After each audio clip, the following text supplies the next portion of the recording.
पहली फिल्म से लिए हुए हैं। 4 साल बाद जो कैरेक्टर जैसा था उसी को वापस वैसे ही कास्ट किया गया है।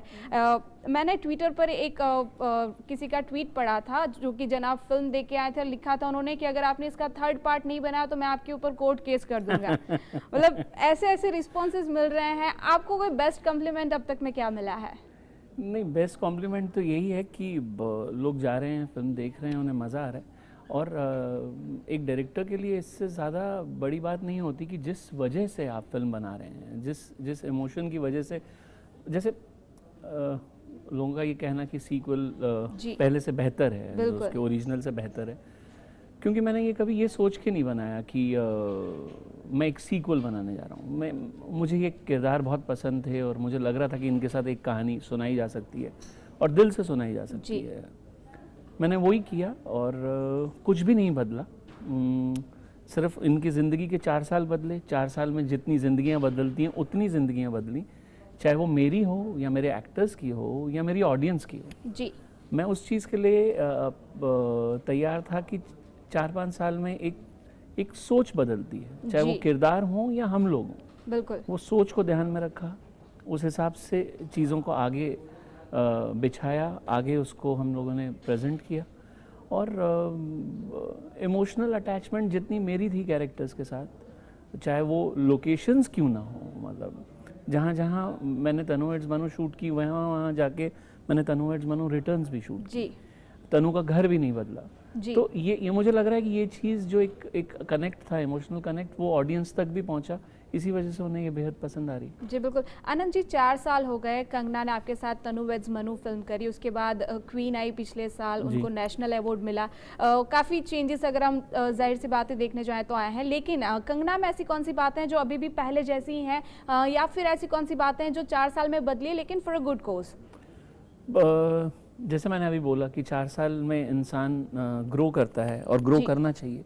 कंगना पहले भी बहुत कॉन्फिडेंट एक्ट्रेस थी, आज भी बहुत कॉन्फिडेंट एक्ट्रेस हैं, पर 4 साल में एक सर्टन ग्रोथ, एक सर्टन फोकस, काम के प्रति एक दृढ़ निश्चय, वो थोड़ा स्ट्रांग हुआ है। और बहुत श्योर आती हैं, कॉन्फिडेंट आती हैं। ये सारी चीज़ें वो तब भी बहुत श्योर होती थी चीज़ों को लेके, पर इस वक्त उनका जो फोकस है वो बहुत करेक्ट है और पूरे दिल से काम करती। जी बिल्कुल। आनंद जी, आपने जो पहली फिल्म बनाई तनु वेड्स मनु, उसके बाद आपने फिल्म बनाई रांझना और ये रिटर्न्स सीक्वल है। तीनों में आपकी जो एक टीम है वो लगातार एक ही है। आपके जो आप खुद उसी फिल्म को डायरेक्ट करते हैं, आपके जो राइटर है हिमांशु, वो भी तीनों फिल्मों उन्होंने ही लिखी है। आपकी स्टार कास्ट शायद बदली होंगी, लेकिन आपकी जो एक टीम है वो वही की वही है। क्या एक्सपेक्ट करते हैं अपनी टीम के पास से जब कुछ आप नया करना शुरू करते हैं तब? फिल्म मेकिंग एक अकेले इंसान का सपना ज़रूर हो सकता है। एक फिल्म जो है वो सपना हो सकता है, बट वो अकेला फिल्म नहीं बना सकता। और ये पूरी एक टीम है जिसका एक कंप्लीट एक इमोशन है जो आपको फिल्म में दिखता है। और जो बेस्ट पार्ट ये है कि अगर मैं एक्टर्स बदल भी रहा हूँ कभी, तो भी मेरे पुराने एक्टर्स मुझसे छूट नहीं रहे हैं। जी जैसे धनुष का तनु वेड्स मनु रिटर्न्स में ना होने का मतलब ये नहीं है कि धनुष मेरे साथ नहीं है। बिल्कुल। या कंगना का रांझना में ना होने का मतलब ये नहीं है कि वो मेरे साथ नहीं है। तो मेरे साथ एक चीज़ है, हम एज अ टीम हमारा एक रिश्ता कायम होता है जी। और वो मुझे लगता है कि वो बियॉन्ड फिल्म्स जाना बहुत ज़रूरी है। हम लोग सिर्फ फिल्म से फिल्म तक ना जुड़े रहें, उसके आगे का भी एक इमोशनल कनेक्ट, एक ह्यूमन कनेक्ट बना रहे। इससे ज़्यादा आप क्या चाहेंगे कि आप 40 साल के हो गए उसके बाद भी नए रिश्ते आपको मिलते जा रहे हैं जो कि आपको बहुत सारा प्यार देते हैं और आप उनसे प्यार में पड़ सकते हैं। जी आनंद जी, आपकी फिल्म के कैरेक्टर्स की बात करें, जो कि आपने बताया कि रांझना में धनुष है, कुंदन का कैरेक्टर है, तनु वेड्स मनु के ही कैरेक्टर ले लीजिए, राजा अवस्थी का कैरेक्टर है, या फिर रिटर्न्स में देख लीजिए दत्तों का वो लॉलीपॉप खाता हुआ भाई है। हर एक कैरेक्टर अजीब लगता है। पहली बार सोचते हैं अरे यार ऐसा कभी कुछ होता होगा, और जब फिल्म देखते हैं यार बिल्कुल सही है, ऐसे ही होना चाहिए था। कहाँ से इंस्पिरेशन लेते हैं ऐसे ऐसे अलग अलग कैरेक्टर्स जो कि रियलिस्टिक भी हैं और हर बार नए भी लगते हैं वैसे कैरेक्टर्स लाने की? देखिए बनावट जो है, एक बनावटीपना से बचते रहने की ज़रूरत होती है, असली रहने की ज़रूरत होती है। और असली आप रहेंगे तो उसका साथ एक इनोसेंस अपने आप आ जाती है। तो ये जो कैरेक्टर्स हैं एक्चुअली हम लोग ही हैं। सिर्फ फ़र्क इतना है कि आप कई कुछ चीज़ों को एडिट कर देते हैं अपने दिमाग में और उनको नहीं लेते हैं, हम लोग उनको ले लेते हैं और उनके साथ किरदार बना लेते हैं। तो वो ये जो छोटी छोटी चीज़ें हैं जो आपको अट्रैक्ट कर रही हैं, वो एक्चुअली हम लोग हैं। हम लोग अपने आप को क्लीन करने के चक्कर में वो इनोसेंस एडिट कर देते हैं। अगर ना करें तो हम भी ऐसे ही दिखेंगे।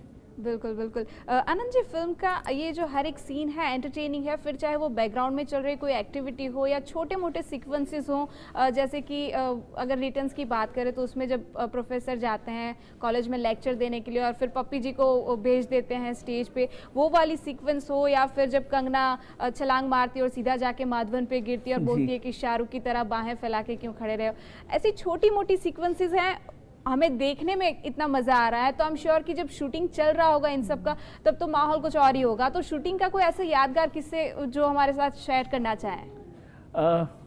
नहीं, ऐसे तो बहुत सारे, पूरी फिल्म हमने हंसते खेलते बनाई है, तो एक ऐसा पॉइंट आउट करना थोड़ा मुश्किल है। बट हाँ, जैसे जिस सीक्वेंस के बारे में आप बात कर रहे हैं, जहाँ पे पप्पी स्टेज पे जाता है, बिल्कुल, तो सही मायने में एक पॉइंट के बाद दीपक डोबरेवाल जो एक्टर हैं, उनको मैंने कहा था अब आपका स्टेज है, आप देख लीजिए, हमको ये चीज़ें लग रही हैं, आपको क्या लग रहा है आप। तो जब उन्होंने करना शुरू किया तो जितनी मौज ऑडियंस को आ रही है, जितनी मौज हम लोगों को देख के आ रही है, उससे ज़्यादा मौज हम लोगों को वहाँ पे ये आई थी कि इतना कुछ वो नया कर रहे थे वहाँ पे। और एक अच्छे एक्टर की खासियत ये है कि वो वहाँ पे स्पॉन्टेनिटी के साथ जो चीज़ें कर रहे थे कैरेक्टर में रहते हुए, बिल्कुल, वो आपको इतनी मौज दे रहा था सब कुछ कि आपको ये समझ में आ रहा था कि ये जो तीर है ये निशाने पे लगेगा। बिल्कुल बिल्कुल। आनंद जी, कंगना की बात करें तो आपकी फिल्म में पहली बार जो पहली फिल्म थी उसमें हमने देखा था कानपुर की बात हो रही है, उसके बाद पंजाब की बात आ रही है, चंडीगढ़ की बात आ रही है। इस बार कानपुर भी है, चंडीगढ़ भी है, साथ में आप लेके आए हरियाणा, और एक गाने में तो आपने गुजराती फ्लेवर भी ऐड कर दिया है। और कितने फ्लेवर्स होंगे इस कैरेक्टर के बारे में बताइए, इतना फ्लेवरफुल कैरेक्टर कैसे आया आपके दिमाग में? देखिए, शायद एक वजह ये भी है कि मैं बहुत सारा हिंदुस्तान अपनी कॉलेज और स्कूल एज में नहीं घूमा, तो अब मुझे लगता है कि कहानियों के ज़रिए मैं जहाँ जहाँ जा सकता हूँ और जितना अपने आप को अपना देश दिखा सकता हूँ वो मैं दिखा रहा हूँ। प्लस कहानी बहुत रूटेड है और आम आदमी के बहुत नज़दीक की कहानियाँ हैं। तो जब आप कल्चर को उसमें लेके आते हैं तो एक अपनी मिट्टी जब उसमें जोड़ते हैं तो मुझे लगता है कि एक जो पर्सनल टच जो आती है एक अपने ही कल्चर को लाके, वो करने में मैं एंजॉय कर रहा हूँ ये पूरा प्रोसेस। तो वो चाहे हरियाणा से आता है या वो फिर कानपुर से आए या मैं एक गुजराती गाने के साथ कर लूँ, या वो जो दो कल्चर मिक्स करने का भी एक अपने हिंदुस्तान ही दो कल्चर है, हिंदुस्तान के अंदर ही दो तीन कल्चर मिक्स करने का जो एक मज़ा है मैं वो ले रहा हूँ। बिल्कुल, ये और ये आपका जो मज़ा है वो दर्शकों को भी काफ़ी मज़ेदार लग रहा है। आनंद जी, लास्ट में आपसे पूछना चाहूँगी, आपकी जो तीनों फिल्में रही हैं वो रोमांटिक ड्रामा स्टोरी रही हैं, क्या आपका फेवरेट जोनर है? कोई अलग जोनर की फिल्में हम भविष्य में देख पाएंगे आपकी ओर से? मेरी कोशिश ये रहेगी कि मैं कुछ बदलूं, पर जब तक सिस्टम में से रोमांस निकल रहा है मैं वो देने की कोशिश करता रहूँगा। उसकी वजह ये है कि जितना ज़्यादा प्यार आसपास रहे लोगों के उतना अच्छा, उतनी पॉजिटिविटी रहती है, उतना चेहरे पे एक स्माइल रहती है। अगर मैं वो दे पा रहा हूँ तो मैं देता रहूँगा। जी बिल्कुल। आनंद जी, आप हमारे स्टूडियो में आए, अपनी फिल्म के बारे में इतनी सारी बातें की, उसके लिए बहुत बहुत शुक्रिया and wish you good luck कि आपकी आने वाली फिल्में भी और भी इससे भी ज़्यादा सुपरहिट हो। Thank you very much. Thank you. तो दर्शक મિત્રો, આ હતા આનંદ એલ રાય, જેમની ફિલ્મ તનુ વેડ્સ મનુ રિટર્ન્સ અત્યારે થિયેટર્સમાં ધમાલ મચાવી રહી છે. બાકીના અન્ય ન્યૂઝ માટે આપ જોતા રહો GSTV. નમસ્કાર. पागल बावड़ी